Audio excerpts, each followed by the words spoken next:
cancer drug funds. Now, I'm not saying that the advocating for larger cancer drug funds from the government is not a right approach, but instead I'm asking if we should be recalibrating our financial asks for something more sustainable, at least in the next few coming years, I would believe. I'm stressing on this new few coming years for a reason, because whether we like it or not, COVID had massively disrupted delivery of cancer care. And also, if I may use this term, it's very loose, it messed up the lives of people with cancer. So people with cancer, meaning those with cancer, diagnosed with cancer, but also the family members. And with that, I've come to the table with a proposal that I would like to plant the idea inside all of you. It warrants investment, I think, and also warrants some more thoughts. And the idea that I'm proposing is based on all the work that I've been doing with my group, with colleagues who are also part of the team here for the past 5 or 6 years. And to this end, I would like to share some slides. And Azrul, can I have the next slide, please? Okay, so you all heard about the Action Prospective Cohort Study. This is, I would say, if we are talking in terms of the pandemic, this is something that we studied a few years ago, published a few years ago, or more than 5-6 years ago. But I believe that with the pandemic, whatever that we are showing here may have been inflated. Things may even be worse now.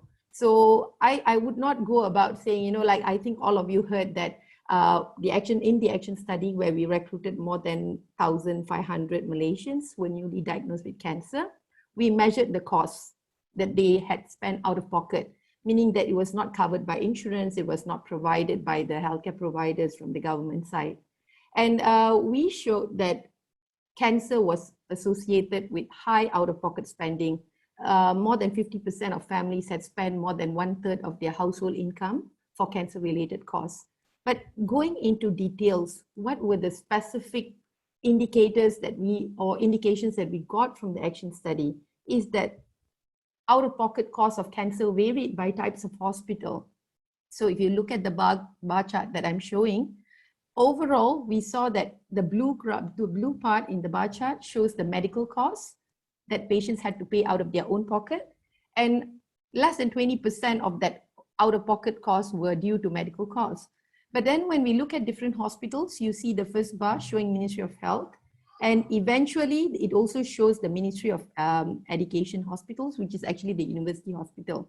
So we see that the cost differs. In the private hospital, a lot of the cost drivers are medical costs, including drugs, inpatient stay, and so on. But on the other hand, another thing that we found from the action study is that non-medical expenditures are also important drivers of costs. And what are these non-medical expenditures? We actually looked at the non-medical expenditures and found that transportation costs, childcare, and so on were all important drivers of costs. And if you look between the different hospitals, we can see that in the Ministry of Health and Ministry of Education, the non-medical expenditures are also important drivers of costs. And another finding that went largely unnoticed, spending on traditional and complementary medicine, it was also significantly associated with excessive expenditures. And patients were getting impoverished with their families as a result of spending on traditional and complementary medicine. Can I have the next slide, please? So as the country lead for the action study, I am very proud of the study, but I also have to acknowledge that it had some inherent limitations. Some of the limitations that we could not underline from the action studies, including the fact that we were really able to measure the indirect costs, and also what are the financial needs, what are the hurdles and barriers that patients had. So we went on after the action study in the next few years, looking at ways of assessing needs, and we were focused on the financial needs among others. And we adopted a qualitative approach. So while we were looking in the action study, we were giving out survey forms and following up patients and looking at 1 year post-cancer treatment. In this instance, we spoke to various patients with different types of cancers at different parts of their journey from the cancer diagnosis. And we spoke to more than 100 people with cancer. And we wanted to really determine which priorities should be focusing on. We are from a low and middle income country. We can't ask for everything at the end of the day. And what all this showed us was that there were needs that could be immediately addressed and they need not be very expensive. Can I have the next slide, please? So among the glaring needs that we found from this needs study that we focused on, the qualitative studies, is that we had a lot of patients who were complaining about their insurance policy coverage and suboptimal reimbursements. And then there was also this issue of non-health expenditures being a burden, particularly those who came from the low and middle income countries. Transportation and parking, childcare, and getting household help to deal with the daily chores. And this was especially a concern among women with cancers. And also, a lot of us tend to talk about cancer drugs, but supportive care is expensive too. The nutrition supplements were expensive, and people required special medical items which were generally, surprisingly, not considered as medical needs, like mastectomy bras, prostheses, stoma bags, which are most often not covered by insurance. And also things like physiotherapy post-surgery. These are things which were deemed as expensive by a vast majority of our patients. And traditional and complementary medicine. Me being a medical professional, and also a lot of colleagues for a long time have scorned at traditional and complementary medicine. We say that it's not been proven to be associated with improved survival and so on. But what I've learned from the past few years of working with patients is use of complementary medicine will not go away because patients do not just value prolongation of life, or they don't value very objective things. Use of complementary medicine has been associated with a lot of subjective wellness, well-being, happiness, and so on. So rather than moving away and looking away from it, we have realized that it is really a cost driver. It is important for patients. And now how are we going to help patients with that? And of course, the other part of the main part that was not covered by action study is this loss of employment and earnings. So this is something that was a major need. People were having trouble getting back to work. When they went back to work, they had low productivity. When they wanted to rest, there was no place to rest. There was a lot of issues. And above all, there's financial support available, but the system was absolutely complex and people had lots of problems obtaining the financial support that they need, although they qualified for the financial support. Can I have the next slide, please? So it seems that there was a disconnect between patients and financial resources, and patients are often unaware of the program, we know, and there is eligibility requirement. The paperwork is tedious, and healthcare professionals are generally too busy to discuss financial matters. They may do so at the beginning of the discussion when they are disclosing the diagnosis, but later on, they have a lot of things. They have like hundreds of patients, especially in the public hospitals, waiting outside. So this is not something that they could afford to spend a lot of time talking to patients with. And there is a limited scope of patient navigation programs. Can I have the next slide? So this is the proposal that I was talking about. So based on all these years of working, based on data from action study, based on our qualitative review and talking to patients, the one urgent thing that we saw that all of the patients were asking for is financial navigation. So if you go to the National Cancer Institute website and look for the definition of a financial navigator, I think at the early part of the session today, we already heard about patient navigation. So what is patient navigation and what about financial navigation? Financial navigation is a bit more different. It's different from patient navigation, where we are really focusing on people and their families. And the whole idea is a financial navigator is this person who works with patients and their families to reduce stress or hardship related to the cost of treatment and the cost of cancer as a whole. And from what I said earlier, the cost of treatment is not the only cost when it comes to cancer, but there are also the other aspects of cost. And the financial navigators help patients understand their out-of-pocket expenses, what their health insurance plans may cover, and bear in mind that financial navigation is not merely counseling, it's beyond that. Can I have the next slide, please? So with that in mind, with all these insights and also talking to collaborators elsewhere in other parts of the world, we think that one of the issues that one of the short-term solutions that we can choose to address, that we can choose to invest in the coming years is financial navigation following cancer diagnosis. And it may not necessarily only apply to people who are newly diagnosed with cancer. It can be anyone in any part of their cancer journey. So on one hand, we know from our prior study in Malaysia that cancer households have a lot of issues struggling with their earning and employment, and they have debts and asset management issues, a lot of them struggling. They have ongoing loans to pay, they have credit cards and so on.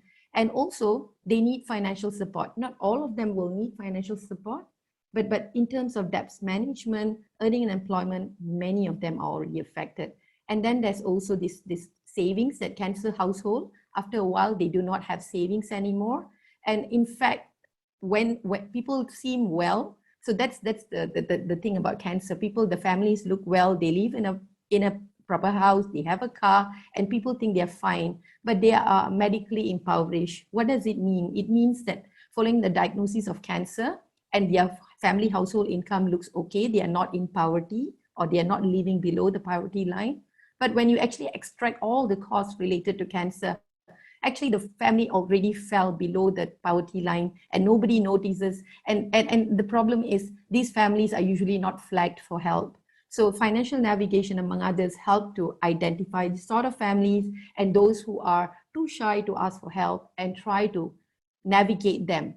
And navigating them does not mean just counseling and providing financial support. It goes beyond that. So we have this wealth of financial resources. In the hospital, we have the welfare department, which is very general actually. And then on the other hand, we also have pharmaceutical companies offering patient assistance programs. So we could link to some of them who can afford to pay. And this is not something that is applicable to all patients. And then there's also, there's EPF, there's insurance companies, and there are other resources. There are banks, we can arrange for soft loans. There's a lot of opportunity. But what I'm presenting is very, very general. In reality, what will happen is when we have a financial navigation program, it needs to be tailored based on the cost drivers in different settings. And that's where our prior findings help us guide the way, what works in each settings. So with that, I would like to end my talk and my part by saying that I would go for financial navigation as one of the important urgent needs that we could address in the short term, while everyone worked together talking about health financing reforms, talking about bigger budget for cancer treatment and working out solutions. Thanks, Azrul. Thank you so much. Thank you, Prof. Nirmala, for presenting that. And certainly financial navigation, I think more than ever, is a point that we need to be able to address. I think it is possibly even fundamental to some of the issues, complications, and obstacles and hurdles faced by patients wanting to even initiate treatment, much less continue it. So thank you very much for sharing that. For our next presenter, we have Dr. Mark Cheong. Please go ahead, sir. All right, thank you. Just give me a moment while I get the screen set up.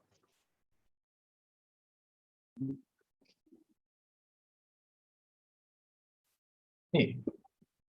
So thank you very much to the organizers for inviting me to speak today at this esteemed forum. It's certainly very nice to have the opportunity to share one's wish list for the healthcare budget out in the open, with the off chance that our policymakers and members of our parliaments might be listening in. So what I'd like to talk today is really on the topic of what cancer care urgently needs. My answers to that is palliative care, and I'd like to spend the rest of my time making the case for it. So I'd like to start by addressing the elephant in the room. While we obviously wish otherwise, many of the people living with cancer will die of the disease. Many of the discussions that we've been hearing throughout this conference, as well as the many other conferences taking place around the world, have largely focused on prevention, early diagnosis, and curative treatments, and understandably so. No one wants to get cancer, and no one wants to die of it. The reality, however, is that a great many people do get cancer, they do get diagnosed late, or they don't respond well to treatment, and they eventually die of the disease.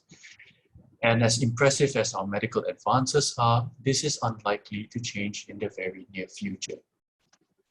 I would contend that ignoring this reality is harmful. If we only focused on those we can diagnose early and treat successfully, we end up ignoring those with late-stage cancer or those who do not respond to curative treatment and are dying of cancer.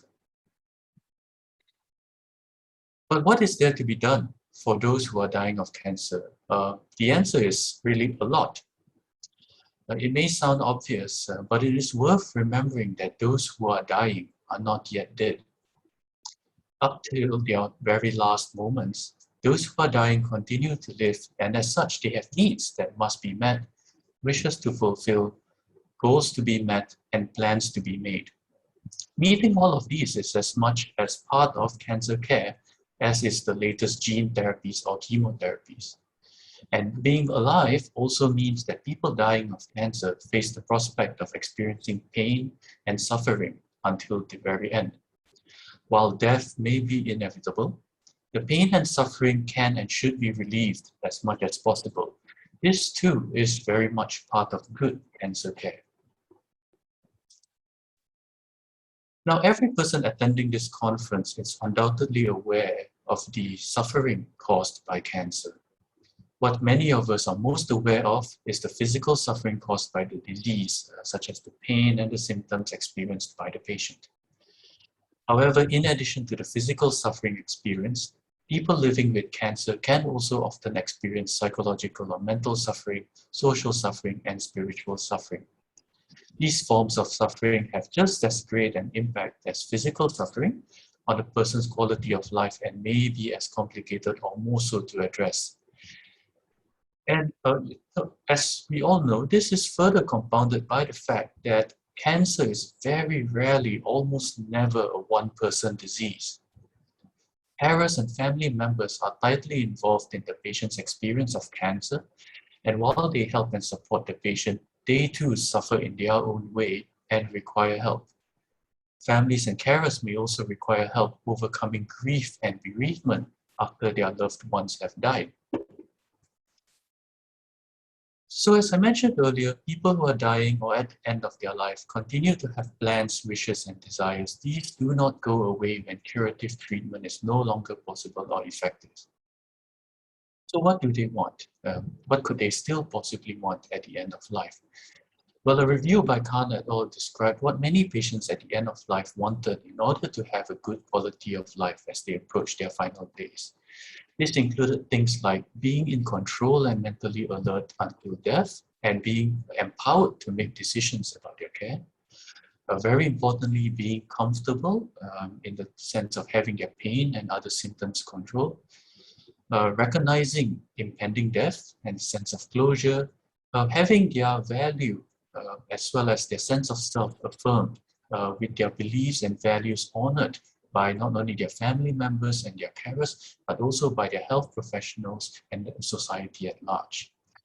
They also valued having their family members cared for, including bereavement support once they themselves had passed. Many patients spoke about wanting to die in their preferred places, to have their preferred religious prayers or rites or meditation, and importantly, to have their legacy issues attended to. So having their personal affairs in order and being able to leave a legacy. Helping patients achieve this is very much the goal of palliative care. So it is at this point I'd like to make the case that palliative care is very much needed as an integral part of every cancer patient's care. But what is palliative care?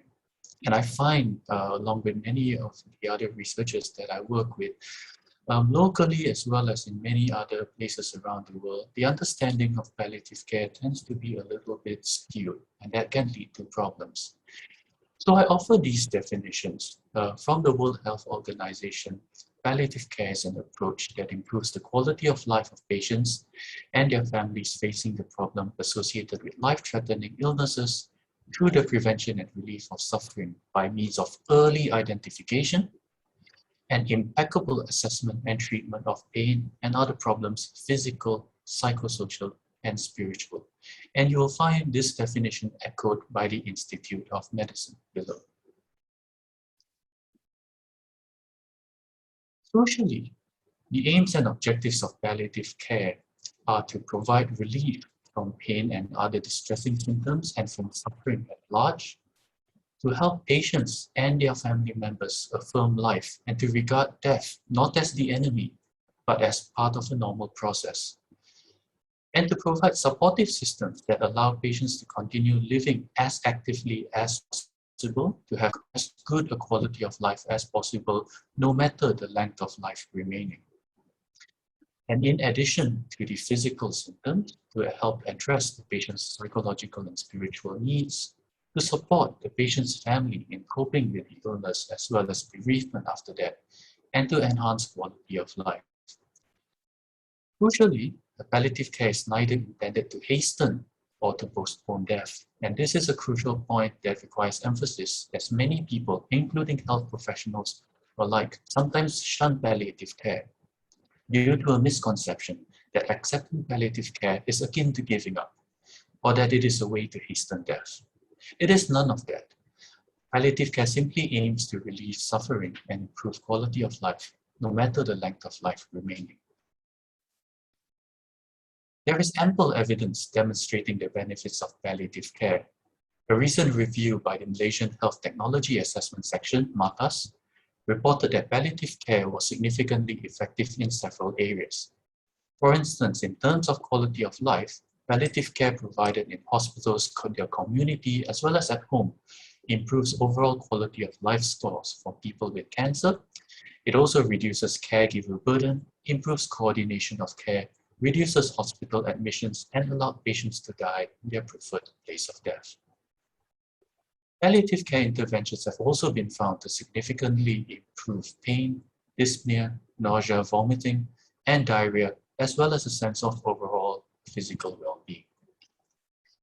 We find that palliative care also commonly applies psychosocial interventions such as counseling and supportive therapy, and these have been demonstrated to be effective in improving quality of life and emotional well-being in patients with advanced cancer. Other palliative care interventions have also been shown to relieve existential and psychological distress in patients near the end of life. And palliative care also helps by reducing the costs of healthcare, which Prof. Nirmala earlier on alluded to and described quite significantly. It helps reduce the costs of healthcare and wastage, especially wastage caused by inappropriate or futile therapy. Cancer patients receiving palliative care consults have been demonstrated to have lower hospital costs, while community-based palliative care helps reduce inpatient hospital costs by up to 10%. Finally, while palliative care does not intend to postpone death, there have been some studies that have demonstrated improved survival of some cancer patients when palliative care is started early. So with these benefits in mind, the American Society of Clinical Oncology in 2018 released a set of clinical guidelines for providing palliative care concurrently with cancer care. And I've chosen to describe some of these while highlighting terms which I think are important here. But namely, they recommended that patients with advanced cancer should be referred to palliative care teams early in the course of disease, alongside active treatment of their cancer. Now, it is a common misconception that palliative care should only be introduced and should only take place once there are no other options available, hence contributing to the misconception that accessing palliative care is akin to giving up. But palliative care really should be started early, and it can be started alongside active treatment. And patients with advanced cancer should receive essential palliative care, including the management of symptoms, distress, functional status problems, mental health issues. They should get help in order to clarify treatment goals, assessment and support of coping needs, as well as assistance with medical decision-making and coordination with other care providers. And ESCO also recommended that for newly diagnosed patients, early palliative care involvement within 8 weeks of diagnosis is suggested. And as I said, these the introduction and provision of palliative care should be provided to complement existing program to complement other forms of therapy that are going on. And if you recall, I mentioned that palliative care really isn't only aimed at patients, but it aims to provide relief and support to family members as well. So for patients with early or advanced cancer, palliative care should be provided to caregivers, which is tailored to their needs. So with all these benefits in mind, we may be wondering how come we've heard so little about palliative care locally. So let's take a quick look at the current situation in Malaysia. While in 2014, Malaysia was a signatory to the World Health Assembly 67.19 resolution to strengthen palliative care as a component of comprehensive care throughout the life course. And as a signatory member state, we agreed to integrate palliative care into the health system as an essential strategy to provide universal health coverage. Nevertheless, while we have made some progress since, this progress has been sporadic and remains far from the level that we need to provide every person living with cancer access to palliative care. And maybe then, perhaps as a reflection of this situation, in 2015, the Economist Intelligence Unit ranked Malaysia number 38 out of 80 in their Global Quality of Death Index, which means we were outranked by countries such as Mongolia, Uganda, South Africa, and Cuba.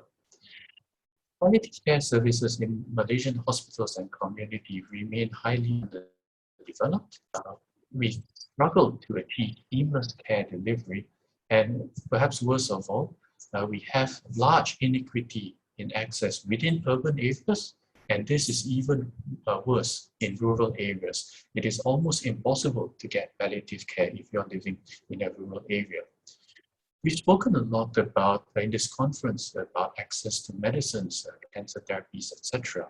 But we find that from the perspective of palliative care, access to essential pain medicines such as morphine remains a problem in Malaysia. We also struggle with the lack of capacity for palliative care within the country.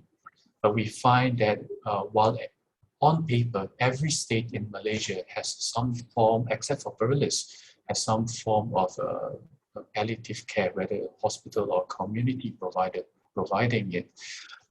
We find that these services are not well distributed. They are largely centered around KL, Putrajaya, and Selangor, whereas the states on the East Coast are very poorly served in terms of palliative care access.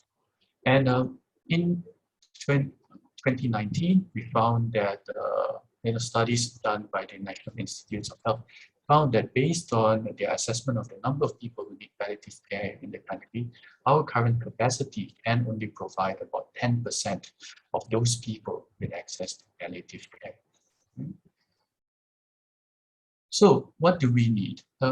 We need a few things, and I'd like to highlight them as part of my wish list for budget 2022. So certainly, we have had a national palliative care policy and strategic plan that was launched in 2019. And I'd like to specifically highlight what we need in terms of hospital palliative care and community palliative care. Right?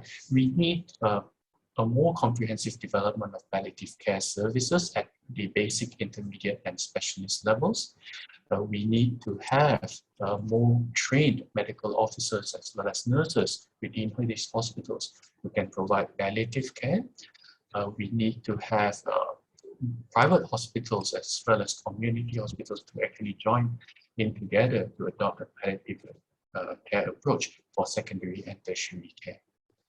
In the community, our plan really also strongly stresses the importance of community palliative care, and we find that it is an essential component of the integrated palliative care service. We need to have home care that provides continuity of care to patients once they get discharged from hospital, and these community care services also help patients to remain at home for longer periods and help to reduce the need for emergency admissions to the hospital. And crucially, these community services help to provide confidence to the family to care for their loved ones in their preferred place of care. So here comes the ask. What needs funding? palliative care needs funding, but specifically, we need funding for additional staff, facilities, and access to essential pain medicines that amount to about 30.4 million per year, and we've estimated a one-off expense of 1 million for development in order to ensure that Malaysians suffering from cancer around the country can actually get access to palliative care for their needs. So what do you get for this money? Now, illustrated this graphic for what my comprehensive, integrated, accessible palliative care look like. So in this case, you have a patient, Mr. Ahmad, being initially given a diagnosis of a life-limiting illness, and after getting his initial investigations and treatment, he's then referred to palliative care for symptom management. After that, he's then discharged home after his symptoms are managed and goals of discussions about his goals of care are done, and then he's referred to the community NGO hospice or domiciliary care team for further support. So he gets to be treated at home, and he gets to be treated, I guess his symptoms managed at home, and let's say after a period of time, his symptoms worsen and he deteriorates. And the NGO hospice or domiciliary care looks in on him and feels that he needs additional help. So they then discuss this with the hospital palliative care team, and he's admitted to the palliative care unit. In the palliative care unit, he's then treated by the team there appropriately according to his goals of care and his advanced care plan, thus minimizing futile investigations and treatment. And he may now be deteriorating at this stage, and his family members as well as him understand this and want to go home. So they may also understand that ICU admission and further aggressive treatment will not benefit him. So discussing together, they make the decision to send him home, where again, NGO hospice and domiciliary care teams and community care teams can provide terminal care at home, keeping him comfortable in the place that he wants to be until the end of life. And at the end, he's able to pass away at home, peacefully surrounded by his family. So in conclusion, people living with cancer, especially those with advanced cancers, face the prospect of experiencing much suffering and pain before eventually dying. And while death may be inevitable, there's much we can do to address and provide relief from suffering for both the patient as well as their carers and loved ones. People who are suffering from the effects of cancer or who no longer benefit from curative treatments should not be abandoned. They still require care and they deserve the help to have the best quality of life possible, no matter their length of life remaining. And therefore, I would like to end by asking the government to take the necessary steps and to provide the necessary funding to fully implement comprehensive palliative care for all within our health system. I thank you for that. Thank you, Dr. Mark Cheong. I definitely have a few questions for you later on. I would like to just ask also for anyone who wants to ask a question to please use the Q&A box to post your question there, and we'll have it answered during the Q&A session later on after the last presentation. So at this point of time, I would like to invite Professor Dr. Rosmawati to present her presentation. Go ahead, Professor. Thank you very much, Azrul and Galen Center, for the very kind introduction just now early on and the invitation to be part of this esteemed panel. And you know, Azrul, I'm disappointed you only have a pink ribbon because October is also Liver Cancer Awareness Month. But somehow liver cancer is not sexy enough. So not many people are aware of that. So let's try to change that. So my presentation, I actually have a pre-recorded. I just recovered from a flu-like illness. Thank goodness it's not COVID. So I will try to share my screen and start the presentation. So the first part of my presentation will reflect the impact of COVID-19 on cancer services, highlighting the lack of emphasis to maintain essential health services during the pandemic, including for cancer. Then move on to the WHO report on setting priorities, investing wisely, and providing cancer care for all. Now, the last part of my presentation, October being Liver Cancer Awareness Month, I will highlight a call to action for an advocacy reset for liver cancer by bringing together multi-sectorial stakeholders or HCC coalition. Now, the WHO published a snapshot across 163 countries last year on the service delivery for NCDs, including cancer services. And nearly 80% of countries that responded in the survey reported disruption in cancer services, and the severity of disruption was dependent on the extent of COVID-19 transmission. Disruption has been reported in the spectrum of cancer care, including delaying diagnosis, linkage to care and treatment, and even halting clinical trials. So certain aspects of ongoing cancer care had to be deprioritized, and this has resulted in patients receiving suboptimal or delayed care. Approaches used to overcome COVID-19 related disruptions include telemedicine and triaging. So the use of telemedicine has enabled training and mentorship of primary care providers and even healthcare related professionals like nurses to enable task shifting or role delegation.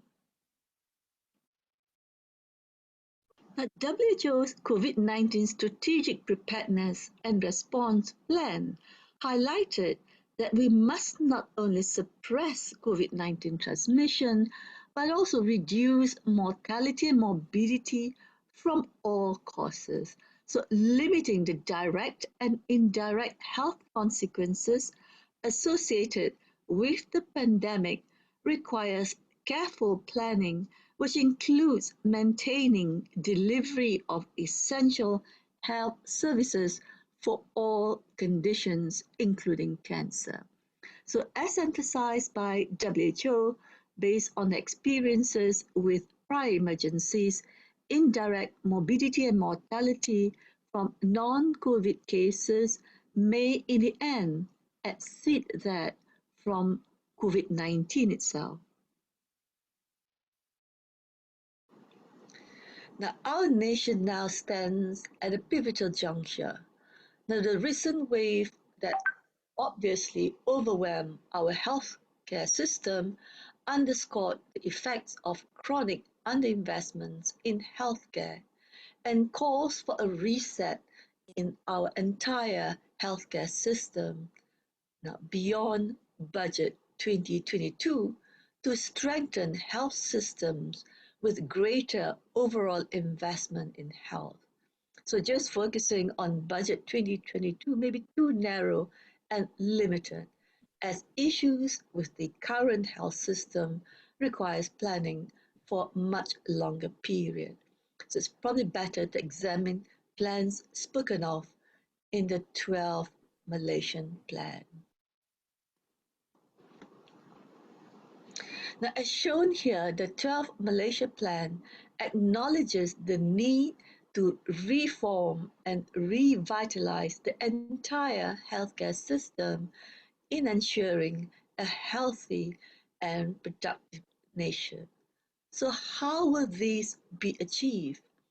Now, it states here that revitalization will require a holistic approach. Now, with regards to cancer, I will focus on consolidating resources and responsibilities through collaboration among public and private sectors, as well as civil society organizations. Now, the other thing that's worth focusing on is the aspect of digitalizing healthcare services by leveraging emerging technologies. Now, this WHO report aims to mobilize stakeholders and help countries set priorities for investing in cancer control.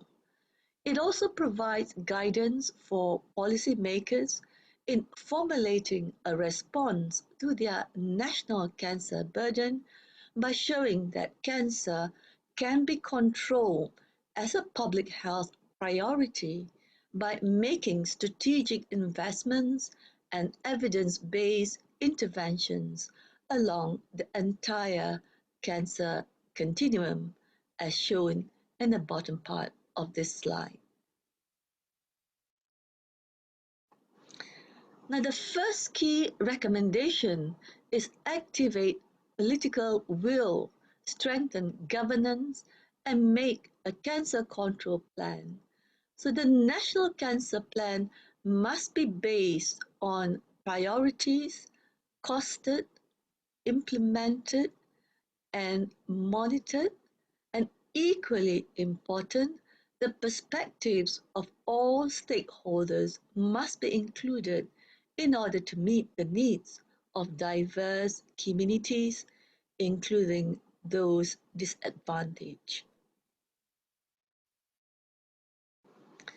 Now, the second key recommendation is identify priorities that are feasible, evidence-based, comprehensive and inclusive, and can be financed.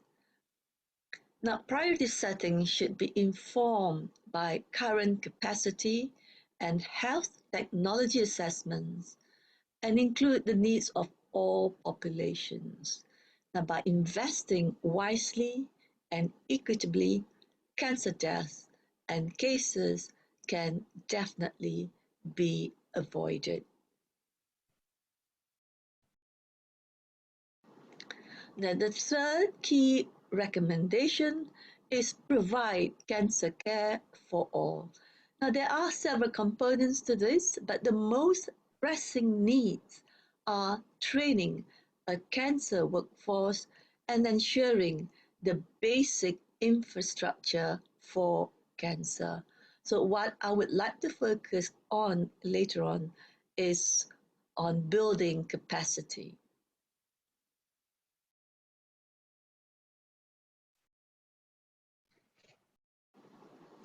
So the next part of my presentation will look at calling for an advocacy reset, which means setting an agenda for an accelerated action for liver cancer to achieve political commitments.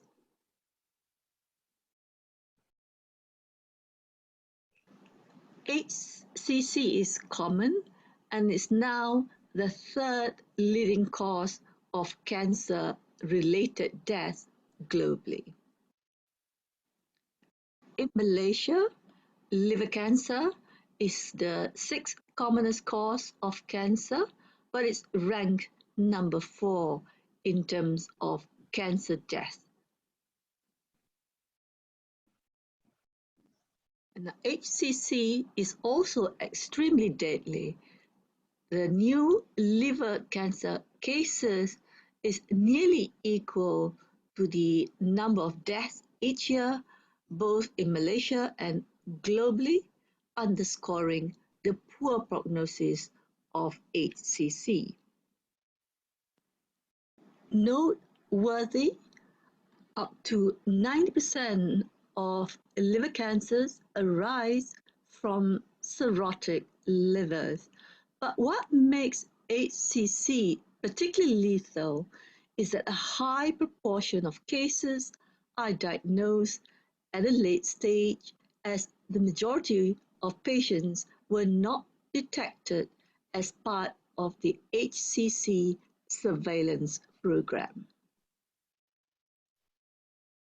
Previous studies from Malaysia have shown that hepatitis B accounts for usually 60% of cases of liver cancer, but this latest study highlights the changing epidemiology, with fatty liver accounting for 42% of cases of liver cancer.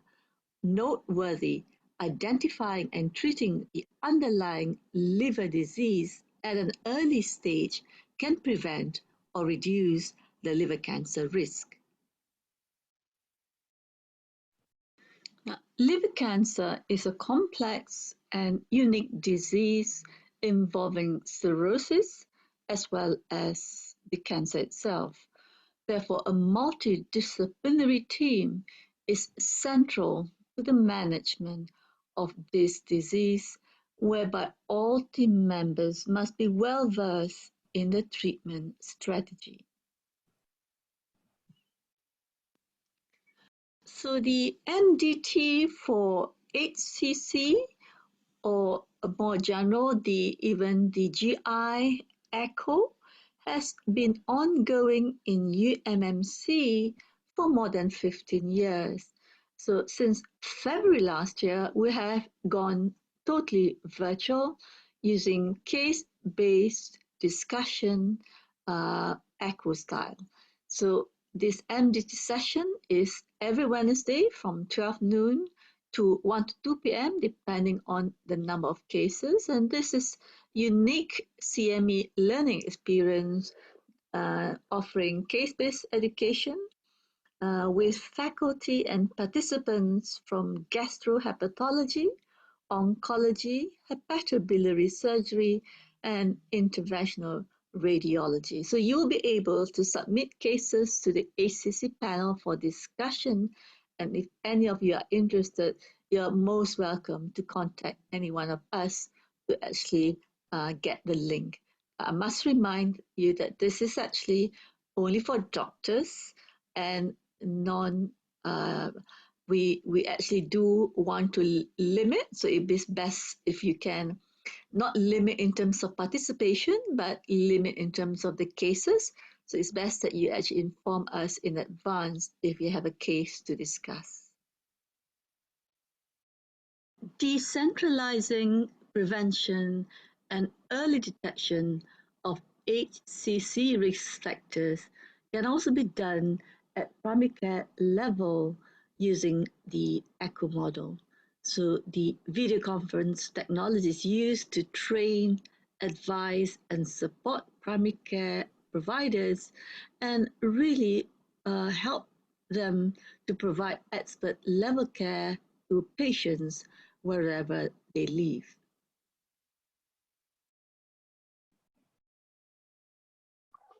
Now, the private healthcare sector, which consists of more than 7,000 GP clinics and 55% of private hospitals nationwide, plays an equally important role in delivering healthcare services in this country.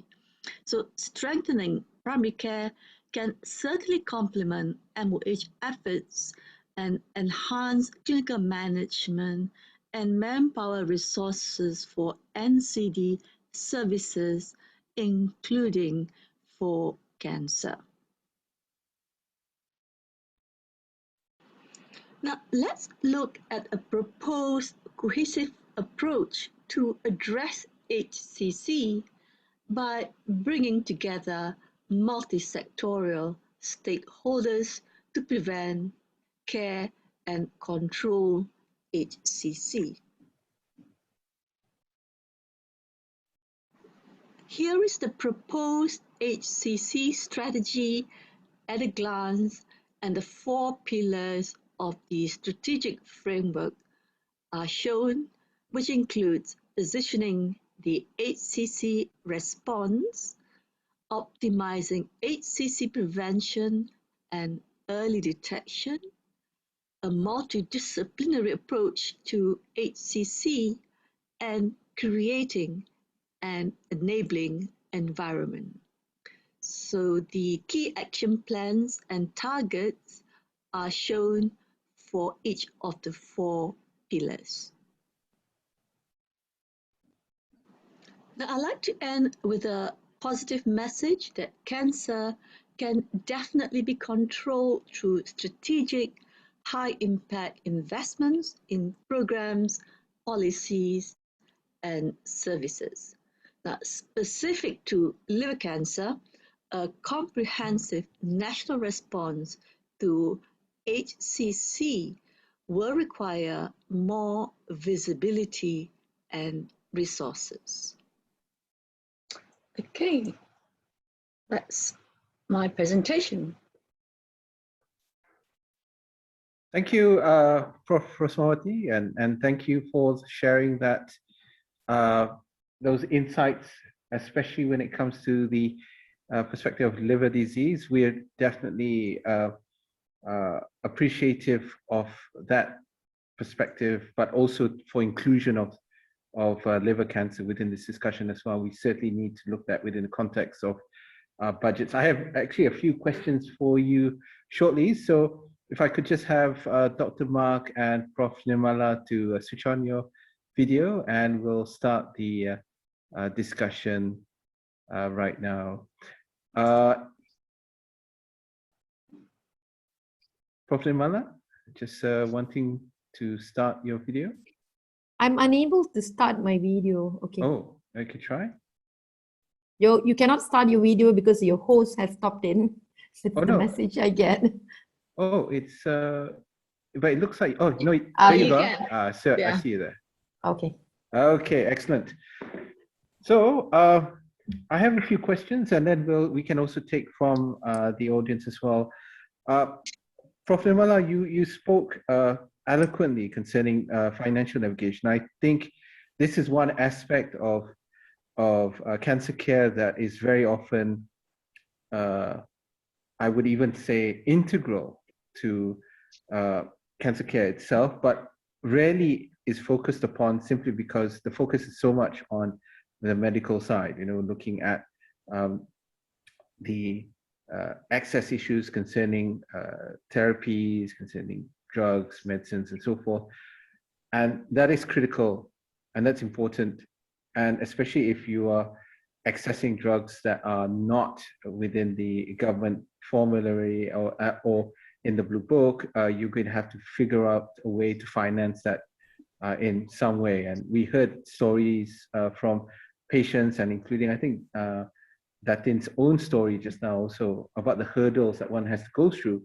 And it just comes to mind that if you are less capable or able or having the resources, you're going to be left behind, which means society is going to be divided into those who can and those who cannot, or haves or have nots. I mean, is this an accurate description of what's happening when it comes to cancer care in Malaysia? Because I know the government subsidizes a lot when it comes to this, and with now My Salam and Perka B40, being put into place to help with some of that, doesn't it put a dent or at least help some of these patients? Go ahead, Prof. Azrul, I would like to address what you said earlier. Like you say, those who can versus those who can't. You see, that's very arbitrary, because we are assuming that people from the high income groups, as well as those who have some sort of insurance, are protected, and those who do not, or those who come from the low income families or middle income families for that matter. Because now this talk about M40 is very irrelevant when we think about COVID-19, because a lot of the M40s are actually just a huge group of disadvantaged people anyway. But going back to what I was alluding to, I think that based on our conversations with patients, even those who we deem as can afford, are people who are struggling themselves. So while there are insurance programs to cover them, and also for in terms of PERCA, and a lot of hurdles are in place, like bureaucracy. Even those who are well off, they have a lot of struggles. So those insurance that we are talking about, be it a government offered assistance or private insurance, there are a lot of issues there. Like access is still issue, access to the insurance per se, and people have different needs. So while we say that, the low income group are struggling, even the high income group have their own struggles, paying for childcare, household help, and things that on the outside, they look like they can afford it, but because of cancer, in reality, they can't. Prof. Nirmala, I think we've lost you. And they are very silent and they Okay. can't ask for help. Seeing people from the B40, or hear me? We can hear you. Go ahead. Okay.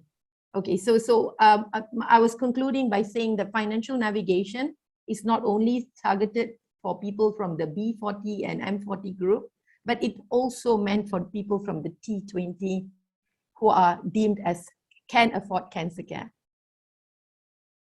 Thank you, Prof. Nirmala, for pointing that out. I think that's a very important finding there, because there is an assumption, even at the policy level, where the thinking is that if you are well off or you're in this so-called T20 bracket or even the M40 bracket, you're better off or more able compared to the B40, and it becomes a very, as you say, arbitrary judgment in terms of how sometimes policy, or even in this case, budgets are being done. I asked Prof. Rosmawati, Prof, we know liver disease, well, liver cancer actually has quite a poor 5-year survival rate. It's, I think, 12.8 or 12.9% in the most recent registry report, and that's second worst compared to lung, which is 11%. So obviously we're talking about advanced disease, right? And That's right. to a fair extent, I don't think we've really heard a lot about where can we go when it comes to advanced disease. So looking at it from the perspective of liver cancer, what can we do differently today, especially when it comes to being able to provide the kind of treatment necessary? I mean, what can we do? Yeah, so I think there are two main focus in terms of what we need to do urgently. And one of them is really identify those who are at risk.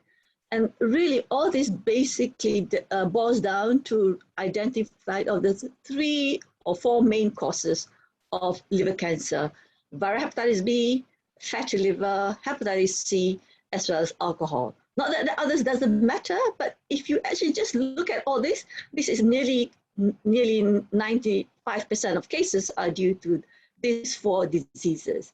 In fact, if you just focus on even fatty liver and hepatitis B alone, that's already constituting nearly 90% of cases. So one is identify those at risk of liver disease itself. And secondly, those who have got underlying chronic liver disease, we need to identify who are at risk of liver cancer. So basically what I highlighted was trying to highlight was the fact that most of this can be picked up early if you first identify those at risk, and all those at risk will have to undergo surveillance with ultrasound, with or without the tumor marker alpha-fetoprotein every 6 months at a certain time when they are starting to have risk.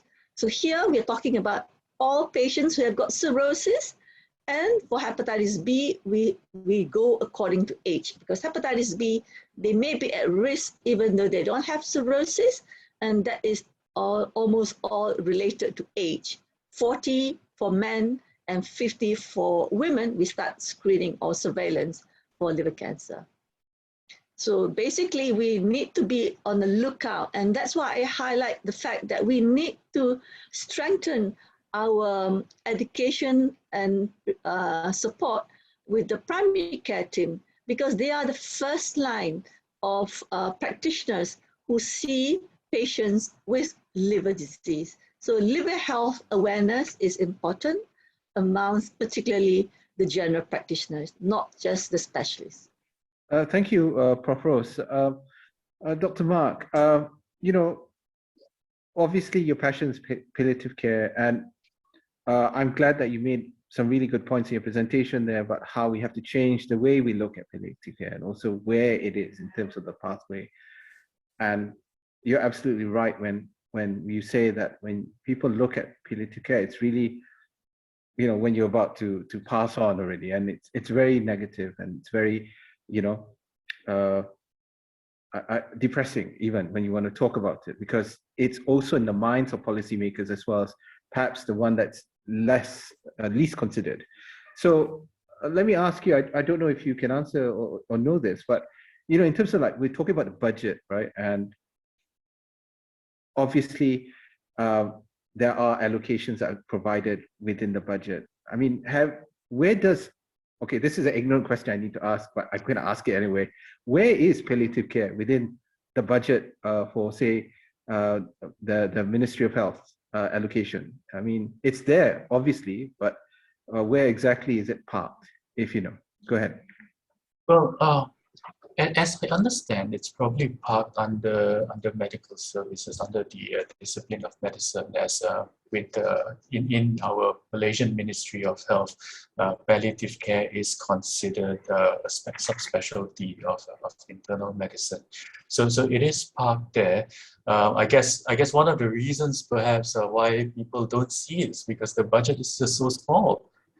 Relative to what is small? What's needed.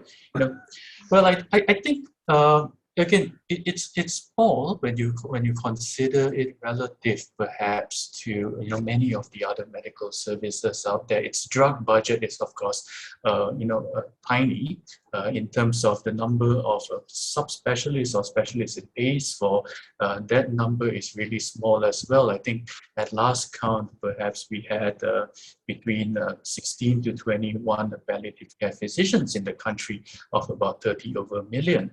Right, so it's really small, and of course, we might argue that a part of this is perhaps also because the cost of actually providing really good palliative care isn't that high. The cost of providing a lot of the treatments that palliative care uses, such as simple things like oral morphine, isn't that high.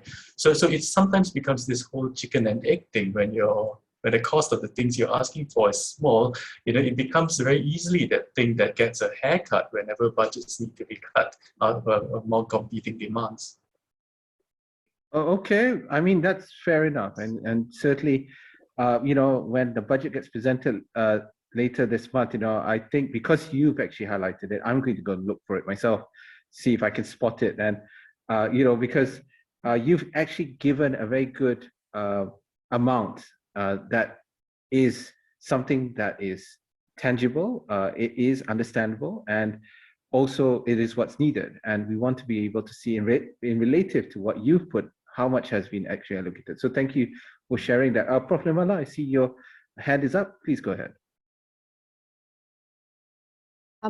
Actually, I wanted to just allude to what Mark has been saying and Prof. Rose has been saying, talking about palliative care and how we only have like less than 20 palliative care physicians. And community palliative care is something that we are sorely lacking, and we have other countries doing so well. Thailand is doing a fantastic job. India is doing a fantastic job. And we have, on the other hand, we have our primary care physicians, and we are not leveraging on our primary care physicians. So if we are talking about, what is the best buy, then community palliative care is one of the best buys that we should be thinking about. And how do we train our primary care physicians? Those are things that we really need to sit and talk. Yeah. Thank you, Prof. Rose. Go ahead. Yeah. So I would like to add, because I think that has been started really in late last year with our palliative care team, and actually using this ECHO concept. That means they are training and task shifting the role to not just specialists, but primary care medicine. And I think this is one role where the community, as you said, can be involved, because it's not restricted to medical practitioners. And I think this is one way we can do that, which has been started, and we can do that to reach out to many more in the rural areas. Yeah. We have a question here asking about my Peka B40 and my Salam. What is being said here is that we haven't heard much positive news and tangible impact in navigating financial needs amongst B40 group. Are we missing out anything? Now, I've actually heard and seen some of the impact or effects that both programs have had on different people who have received that kind of assistance, especially during the COVID-19 period. There's been a lot of accessing My Salam because it does provide some sort of amount of compensation for hospitalization. But other than that, I haven't seen it myself. I don't know, Prof. Nirmala, is there a way? Do you happen to know anything when it comes to cancer and the B40 group? I can't speak on what happened post-pandemic, but even before the pandemic, our qualitative encounters with patients and conversations have highlighted that they say that there's a lot of bureaucracy. So that's why we were saying, you know, like some of the programs are available, but patients are complaining that I think it also stems from the fact that patients do not understand what is needed. So there's no one to really explain, you know, like when they speak to the doctor may in the passing say, oh, there's this scheme that you could apply to. But then when they go out of that consultation room, they don't know what to do. And so those are the issues that have been highlighted to us. And then some of them have said that their application has been rejected, but they don't know why. And so it's a lot of, the general theme is bureaucracy and difficulty in actually accessing the financial support through these schemes. We have here a question or comment perhaps about looking at tax incentives and the utilization of private services. Should we give hospitals tax breaks for providing services to underserved patients or public patients? Can we continue decanting after COVID-19? And this continues on the trend which has been happening right now, right? And you are both coming from University Malaya Medical Center, and you've seen some of this decanting that's happened. Do you think this is something that could be a trend for the future, where we relieve some of the burden from the public sector to the private sector and see much more of a balanced approach to handling patients? Prof. Rose, perhaps you have a comment? Yeah, so this was actually actively done during the Greater Klang Valley Task Force starting in July because of the dire need to create more beds for COVID-19. So there is a big difference. We are talking about decanting and outsourcing. So really that was during a crisis. And currently, of course, the budget is limited. And as you know, the task force has been dissolved last month. And I think that this sort of discussion can happen between the teamwork that you are looking at, but looking at referring out patients and expect the MOH to pay for it will not be so easy. I think because of limited budget. So the bottom line is probably not sustainable. Yeah, I felt the same way myself. It being a temporary solution, but in the long run, it still doesn't deal with the fundamental problem of there being still limited resources. Actually, Prof. Nirmala, I perhaps want to just mention that, you know, the Ministry of Finance actually has every year consultations with the public intended to basically solicit ideas, issues, concerns, and there's always these public consultation processes where you can even submit to the Ministry of Finance for recommendations. And I'm not very familiar with how well the cancer community participates in this process, but definitely, maybe not for this year, but perhaps for the following year, this should be something that the cancer committee should organize and basically participate actively, because I know some of the other diseases actually do want to make sure that their recommendations for the budget are taken seriously and into consideration. There have been a lot of concerns, a lot of ideas, and I would like to get quickly your response on whether you agree or you don't agree on how to overcome this gap in terms of funding. You know, because we have to create so-called new money, right? New sources of funding. So people have said all sorts of things. Let's take a percentage from the taxes, from sin taxes, you know, take from alcohol and tobacco, let's earmark that. Maybe we should have a tax incentive. We should have earmarks, perhaps later if vape becomes something that unfortunately is regularized, maybe we should take the money from vape and put it into, I mean, maybe there should be an insurance, national health insurance. I mean, how do we go about addressing this funding gap? Perhaps, Mark, you have first response, and I'll go around. Sure. I think all those which you just briefly mentioned before have certainly been things that we've been hearing a lot of times, earmarking of syntax and all of that, and those are certainly interesting.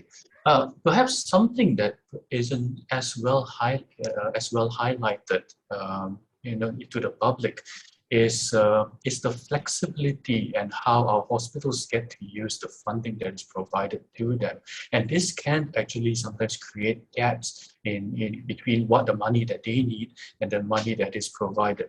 Right now, our Ministry of Health Hospitals do not actively collect revenue, which they then can use to actually purchase drugs or to pay their staff to purchase supplies. It all goes back to the General Consolidated Fund.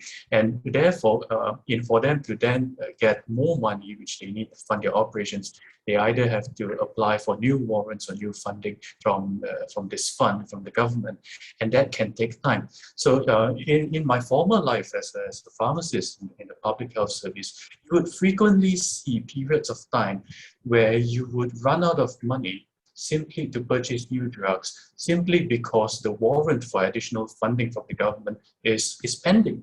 And so you go through a lean period of time where you have to ration drug supplies, where you have to tell patients, no, the quota is really limited because we don't have the money for it. And then suddenly when a couple of warrants come in at the same time, you have 3 months perhaps at the end of the year where you're struggling to spend as much as possible in order to use their money. So there is a need for greater flexibility, for greater empowerment of healthcare institutions and facilities on the ground, and of course greater accountability for how they use their money. And I think that's a good way, a good step forward for us to start improving the efficiency of our healthcare spending in our budgets.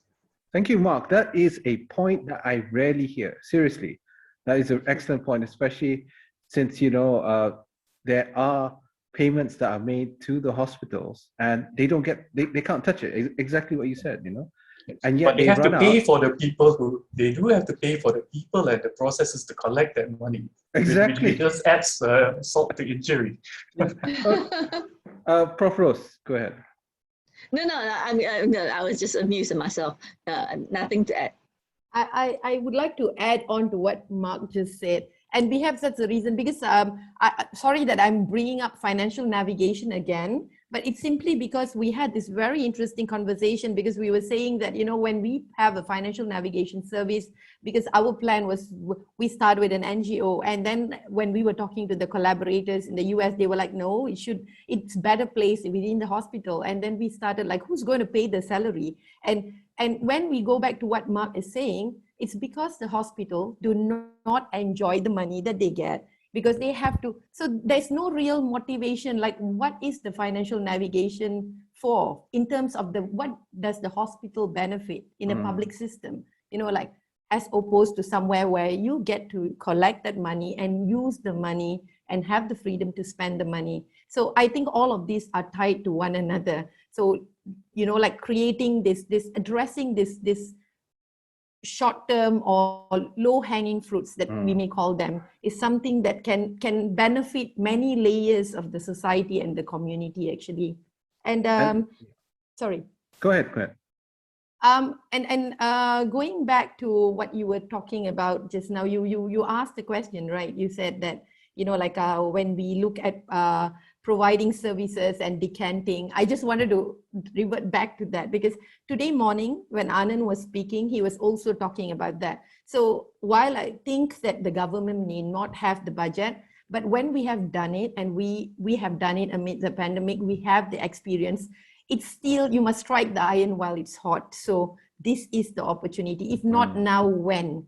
So we have to come to the table and negotiate. Of course, both parties will have concerns on both sides, but I'm sure that if everyone come up with some creative solutions, there might be an opportunity there.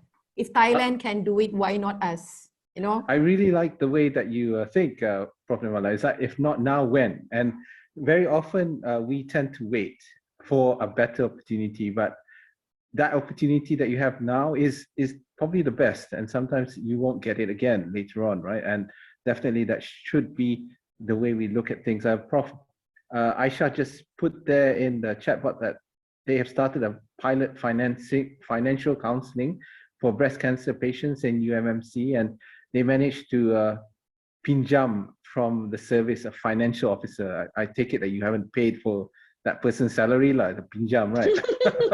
That's how it's seconded. Yes, Prof. Rose, go ahead.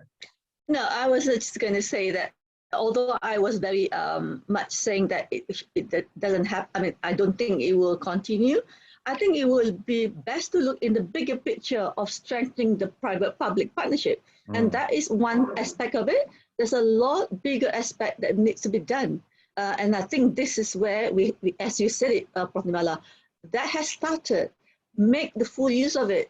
See which ones work best without much, I mean, there will be financial implications, of course, but I think whatever you do, you optimize the best buys, and that's what we need to do. We have a point here on the Q&A that asking, should healthcare budgets for states be decentralized? Learning from the COVID-19 situation where needs of each state were different and the volatility of the pandemic. Any opinions there? I know health is a federal issue under the federal constitution, and the approach that's been taken now is that, you know, that's how it is. So there has been a good argument being made right now that perhaps to respond better, states should also be empowered to look at health from the state level beyond just federal control, but also perhaps even budgeting. Prof. Nirmala, you raised your hand just now. Sorry, that's the public health physician in me that became very impatient because I wanted to say something with respect to COVID. So going back to our COVID experience, yes, every state has got different needs and it may be worthwhile considering, but there is also caution on the other hand, because we may end up with some populist moves which may not serve the best interests of the people at the end of the day. So any such decisions should really be part, like in a pilot phase, and then we reevaluate. Because I wouldn't say that, you know, like in terms of procuring everyone, all the states were procuring their own vaccines in the context of COVID-19. And I don't think, pardon me if I offend anyone, but I don't think that was necessarily in the best interest when we came to choosing the right vaccines. And you know, like, so it can backfire. So we have to be very careful about this decentralization of health budgets.